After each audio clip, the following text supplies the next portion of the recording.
12th chemistry के D तथा F block के तत्व को देखने वाले हैं।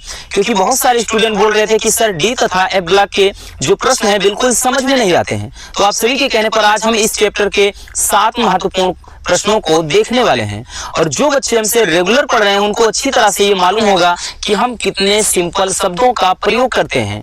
सारे के सारे क्वेश्चन बच्चों आपके हर साल एग्जाम में पूछे जाते हैं और आपको हम लास्ट में बताएंगे कि आपको पीडीएफ कहां से डाउनलोड करना है। इसलिए वीडियो के अंत तक बने रहना और नए हैं तो चैनल को सब्सक्राइब जरूर कर लीजिए। तो चलिए हम वीडियो को स्टार्ट करते हैं।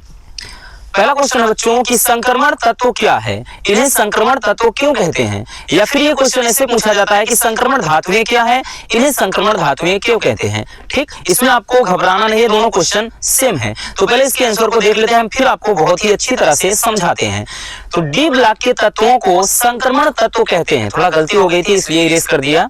डी ब्लॉक के तत्वों को संक्रमण तत्व कहते हैं और इनका इलेक्ट्रॉनिक विन्यास करने पर अंतिम इलेक्ट्रॉन बाह्य कोश के डी उपकोश में प्रवेश करते हैं। यानी जब इनका इलेक्ट्रॉनिक विन्यास आप करेंगे तो अंतिम इलेक्ट्रॉन डी उपकोश में ही पहुंचेंगे।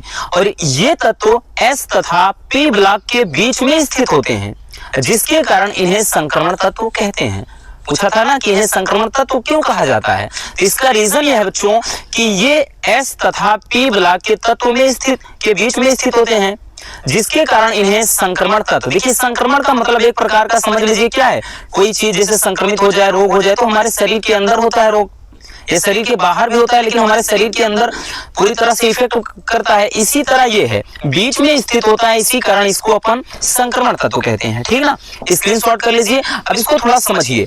जैसे ये पेरियोडिक टेबल है और इधर क्या है बच्चों, ये पूरा एस ब्लॉक वाला है, इधर पी ब्लॉक वाला, और ये जो बीच में आप देख रहे होंगे, ये जो बीच में आपको तत्व दिखाई पड़ रहे हैं, यहाँ स्कैंडियम, टाइटेनियम, वैनेडियम, इस तरह से इधर जो आपके पूरे ये पीटी, एयू, एचजी, पारा वगैरह, ये सभी क्या हैं आपके, यानी ये एस ब्लॉक है इधर का और इधर का पी ब्लॉक है बच्चों, और ये बीच में डी है।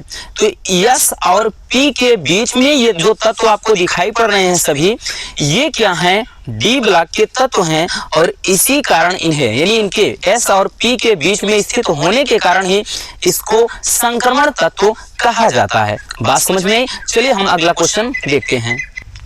दूसरा क्वेश्चन है कि संक्रमण धातुओं के अभिलक्षण क्या हैं, या फिर ऐसे पूछेगा कि संक्रमण धातुओं के गुण क्या हैं। देखिए संक्रमण धातुओं के क्या लक्षण है, ये भी आपके बोर्ड एग्जाम में आया था क्वेश्चन। देखिए सबसे पहला बच्चों कि ये तत्व परिवर्ती ऑक्सीकरण अवस्था दर्शाते हैं, यानी इनकी ऑक्सीकरण संख्या क्या है, बदलती रहती है। जैसे अगर हम क्षार धातुओं में देखें तो सबकी +1 होती है, लेकिन ये क्या होते हैं, ये परिवर्ती ऑक्सीकरण अवस्था दर्शाते हैं, इनकी क्या है, बदलती है। ठीक, दूसरा इनके आयन रंगीन होते हैं। तीसरा ये गुण है कि ये अनुचुंबकीय गुण दर्शाते हैं। और चौथा है बच्चों कि ये संकुल यौगिक का निर्माण करते हैं। संकुल यौगिक मतलब क्या होता है, उपसह संयोजक यौगिक। ठीक ना, अभी हम बताते हैं कि इसका निर्माण कैसे होता है इसमें। ठीक ना, तो इसको स्क्रीनशॉट कर लीजिए, फिर हम आगे क्वेश्चन को देखते हैं।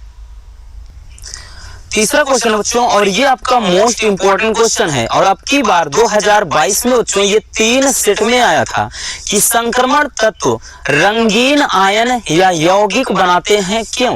मोस्ट इंपोर्टेंट क्वेश्चन है, ध्यान से देखिएगा। बहुत ही सिंपल वर्ड्स का इस्तेमाल हुआ है और कोई भी बच्चा इसे आसानी से याद कर सकता है। ध्यान से देखिए बच्चों, संक्रमण तत्व ठोस अवस्था या जलीय विलयन में रंगीन आयन बनाते हैं, यानी जब तक ये सॉलिड रहेंगे, सॉलिड स्टेट में, या फिर इनको अगर आप जल में घोलते हैं तो ये दोनों अवस्थाओं में रंगीन आयन बनाते हैं। इसका कारण यह है कि जब संक्रमण धातु आयन या परमाणु पर श्वेत प्रकाश डाला जाता है, यानी इन पर आप श्वेत प्रकाश, जैसे सूर्य का प्रकाश पड़ता है, तो ये एक निश्चित रंग की प्रकाश ऊर्जा का अवशोषण करते हैं। मतलब क्या है बच्चों, जैसे कोई संक्रमण धातु है, संक्रमण धातु है और उसके बाद यहां से हम मान लेते हैं सनलाइट है। ठीक, सूर्य का प्रकाश जब इस पे आपतित होता है तो ये सूर्य के प्रकाश से एक निश्चित रंग का ही मान लेते हैं कि क्या है, कि कोई धातु है, इनके अंदर कोई ऐसा गुण है कि ये लाल रंग को खींच रहा है, तो उसके कारण ये क्या है, पूरी तरह लाल हो जाएगा। एक प्रकार से ये कह ले बच्चों कि इनके संक्रमण धातुओं के अंदर ये क्या है, नेचर द्वारा प्रदान किया गया एक गुण होता है, जिसके कारण ये क्या होते हैं, रंग बिरंगे होते हैं। जो इसमें पत्थर के रूप में होते हैं, पृथ्वी से निकलते हैं, वो हमेशा रंगीन होते हैं। इनका नेचर ही होता है, यानी ये मान सकते हैं कि प्राकृतिक रूप से इनमें एक रंग प्रदान होता है, ठीक ना, एक विशेष गुण है इनके अंदर। वही चीज अब ऐसा क्यों होता है, ऐसा ये है कि जब संक्रमण धातु, आयन या परमाणु जब इस पे कोई प्रकाश पड़ता है बच्चों, तो ये क्या है, एक निश्चित रंग के ही प्रकाश का अवशोषण करते हैं, जिसके कारण ये भिन्न भिन्न रंगों के होते हैं। बात समझ में आई? चलिए अब हम देख लेते हैं अगला क्वेश्चन। चलिए अब देखते हैं हम क्वेश्चन नंबर 4 को, और ये क्वेश्चन भी आपकी एग्जाम में 2 सेट में आया हुआ था, ठीक, कि संक्रमण धातुएं अनुचुंबकीय लक्षण प्रदर्शित करती हैं क्यों। यानी जो भी संक्रमण धातुएं हैं, बात करें डी ब्लॉक के जो तत्व हैं बच्चों, उनके अंदर अनुचुंबकीय गुण होता है। ऐसा क्यों होता है, क्या रीजन होता है, ध्यान से समझिए बच्चों। जो एनसीईआरटी क्वेश्चन है यही पैटर्न है, इसके बाहर का क्वेश्चन नहीं आएगा। ध्यान से समझिए इसके उत्तर को, कि संक्रमण जो धातुएं हैं अयुग्मित इलेक्ट्रॉनों की संख्या का प्रदर्शन करती हैं। कहने का मतलब यह बच्चों कि जो अनुचुंबकीय लक्षण का प्रदर्शन करते हैं, ठीक। अयुग्मित इलेक्ट्रॉन का मतलब यह है कि अर्थात ये अनुचुंबकीय लक्षण का प्रदर्शन करती हैं। इसका कारण यह है कि डी उपकोष में इलेक्ट्रॉन आंशिक रूप से भरे होते हैं। आंशिक रूप का मतलब बच्चों, जो डी उपकोष में इलेक्ट्रॉन पूरी तरह नहीं भरे होते हैं, यहाँ पर अयुग्मित होता है, इलेक्ट्रॉन का पूरी तरह जोड़ा नहीं होता है, अयुग्मित इलेक्ट्रॉन होते हैं, यानी आंशिक रूप से भरे होते हैं, जिसके कारण क्या है, ये अनुचुंबकीय, यानी इनके अंदर क्या है, मैग्नेटिज्म का थोड़ा गुण पाया जाता है। अब जब भी कभी आपसे पूछा जाए कि चुंबकीय आघूर्ण निकालने के लिए फार्मूला क्या होता है, तो चुंबकीय आघूर्ण म्यू बराबर होता है बच्चों रूट में n+2 हो जाता है ना, n+2 हो जाता है। और जहां पर ध्यान देना, n क्या है, अयुग्मित इलेक्ट्रॉनों की संख्या है। तो पहले इसको स्क्रीनशॉट कर लीजिए, फिर हम आगे क्वेश्चन को देखते हैं। क्वेश्चन नंबर 5 है बच्चों, ये भी आपका मोस्ट इंपॉर्टेंट क्वेश्चन है कि संक्रमण धातुएं या फिर संक्रमण जो तत्व हैं, इनके यौगिक एक उत्तम उत्प्रेरक का कार्य करते हैं। क्यों, ऐसा क्यों होता है, यानी जो संक्रमण धातुएं हैं या फिर इन संक्रमण धातुओं से जो बने यौगिक होते हैं, ये एक उत्तम उत्प्रेरक का कार्य क्यों करते हैं, मतलब इसका रीजन क्या है। देखिए आपको पता होगा कि बहुत सारी ऐसी रिएक्शन होती है, जैसे थोड़ा समझ लीजिए बच्चों, जैसे कोई रिएक्शन है, ठीक, जैसे हम मान लेते हैं क्या है, जैसे नाइट्रोजन है प्लस हाइड्रोजन है। हमें पता है कि जब हम NH3 का निर्माण करते हैं, अमोनिया का जब निर्माण करते हैं, तो यहाँ उत्प्रेरक के रूप में Fe+MO की Fe यानी आयरन मोलिब्डेनम, या फिर आपने कहीं पर देखा होगा तीर के ऊपर ऐसे Pt लिखा होता है ना। तो ये कह रहा है कि ये उत्प्रेरक के रूप में एक अच्छा, मतलब एक उत्तम उत्प्रेरक का कार्य करते हैं, यानी डी ब्लॉक के तत्वों का ही प्रयोग उत्प्रेरक के रूप में क्यों करते हैं। अब उत्प्रेरक क्या होते हैं, तो ऐसे पदार्थ जो अभिक्रिया की दर को या तो बढ़ा दें या तो घटा दें, उनको क्या बोलते हैं अपन, उत्प्रेरक बोलते हैं।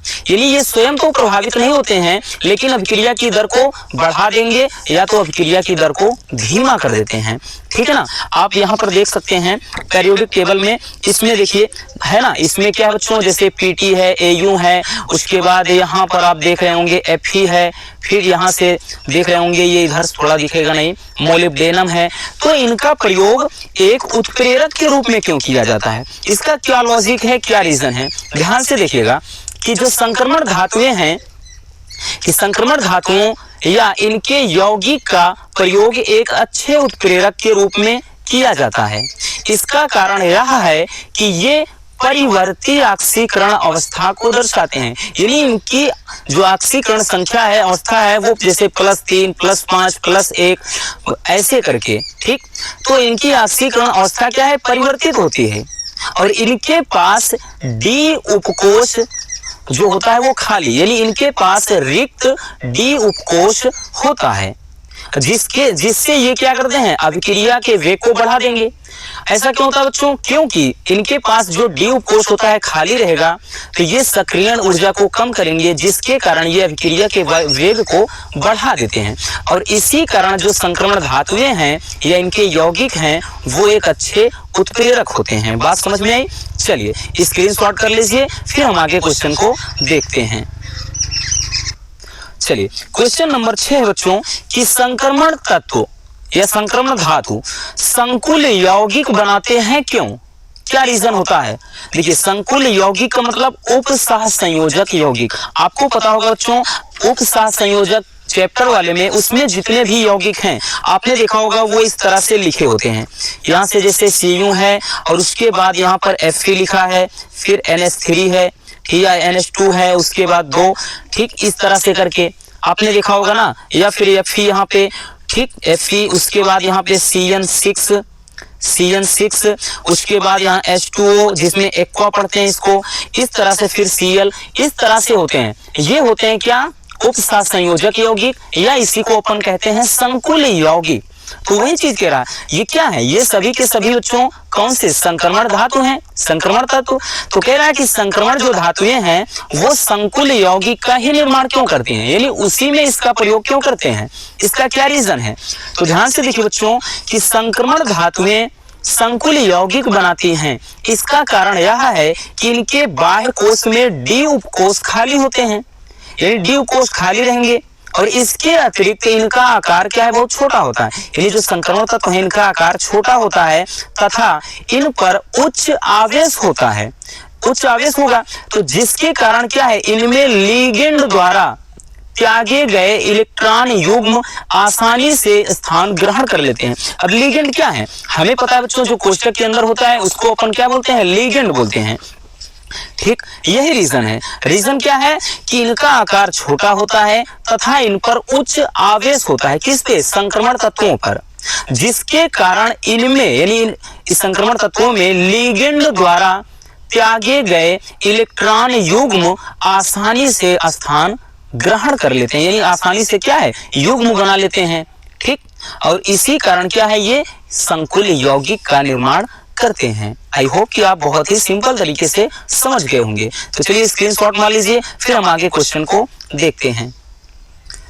7वां क्वेश्चन है बच्चों कि आंतरिक संक्रमण तत्व क्या है? देखिए, एक संक्रमण तत्व होता है, एक है आंतरिक संक्रमण तत्व। तो आंतरिक संक्रमण तत्व क्या है? ध्यान से देखिए, पहले परिभाषा देख लीजिए, फिर हम आपको समझाते हैं कि F ब्लॉक के तत्वों को आंतरिक संक्रमण तत्व कहते हैं। किसमें? F ब्लॉक के तत्वों को, क्योंकि 4 ही ब्लॉक होते हैं, S, P, D, F, और F ब्लॉक के तत्वों को आंतरिक संक्रमण तत्व कहते हैं। इन्हें आवर्त सारणी के नीचे 2 क्षैतिज पंक्तियों में रखा गया है, और इन्हें क्रमशः लैंथेनाइड तथा एक्टिनाइड के नाम से जाना जाता है। और लैंथेनाइड में बात करें बच्चों, परमाणु क्रमांक 58 से लेकर 71 तक के तत्व होते हैं, और एक्टिनाइड में आपके क्या होते हैं? अगर हम बात करें एक्टिनाइड में 90 से लेकर के 103 तक के तत्व होते हैं। आपको अगर हम पेरियोडिक टेबल में दिखाएं, ध्यान से देखिएगा, जो आपका पेरियोडिक टेबल है बच्चों, ये आपके, ठीक है ना, ये आपके लैंथेनाइड का हो गया, और ये एक्टिनाइड। लैंथेनाइड में देख लीजिए, ठीक, यहाँ पे 57 है ना, यहाँ से लैंथेनियम है, ठीक, यहाँ से लेकर के या लैंथेनाइड से इसी में आता है ना, और ये एक्टिनाइड है। ये दोनों, यानी अगर हम बात करें लैंथेनाइड सीरीज में आपके कहां से कहां तक के तत्व होते हैं बच्चों? ध्यान से देखिएगा, उसमें होते हैं 58 से 71, और उसके बाद एक्टिनाइड में आपके होते हैं 90 से 103। और इनका स्थान देख लीजिए, ये आपकी पेरियोडिक टेबल है, और इनके नीचे आपको यहाँ पे इनके नीचे 2 सीरीज, 2 क्या है? क्षैतिज पंक्तियों में लैंथेनाइड और एक्टिनाइड को स्थान दिया गया है। तो ये रहे आपके लैंथेनाइड श्रेणी के तत्व और एक्टिनाइड श्रेणी के तत्व। इन्हें आंतरिक संक्रमण तत्व कहते हैं। और F ब्लॉक के तत्व क्यों कहते हैं? क्योंकि इनका इलेक्ट्रॉनिक विन्यास किया जाएगा तो F उपकोष में ही इलेक्ट्रॉन पहुंचते हैं। और इसके बाद बच्चों, लैंथेनाइड और एक्टिनाइड में अंतर भी इस चैप्टर में है, लेकिन अंतर वाले वीडियो में सारे चैप्टर के जो अंतर होंगे उसी के साथ हम देखेंगे। तो बस आज के इस वीडियो में इतना ही, इसको स्क्रीनशॉट कर लीजिए।